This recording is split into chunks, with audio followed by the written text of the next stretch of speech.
একটা রাতের সময় একটা মহিলা একটা মেট্রোতে ওঠে এবং সে তার সামনে দেখে একজন মহিলাকে দুজন লোক ঘিরে ধরে বসে আছে।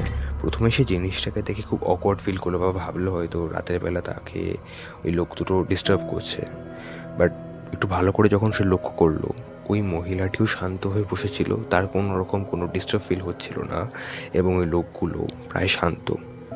তো সে নিজের বই পড়াতে কনসেন্ট্রেট করতে শুরু করলো। কিন্তু কিছুক্ষণ পর যখন মেট্রোটা চলতে শুরু করলো, তখন তার হঠাৎ চোখ পড়ল ওই মহিলাটির দিকে, যে কিনা একভাবে তার দিকে তাকিয়ে আছে। প্রথমে জিনিসটা খুবই তার অকওয়ার্ড লাগে, কিন্তু সে কোনোভাবে জিনিসটাকে ইগনোর করে আবার নিজের বই পড়াতে কনসেন্ট্রেট করতে শুরু করে। তার কিছুক্ষণ পরে একটা বয়স্ক লোক সেও ওই মেট্রোতে এসে উঠলো এবং সে যখন মহিলাটির দিকে খুব ভালো করে দেখলো, সে বুঝতে পেরেছিল ওখানে কি হচ্ছে।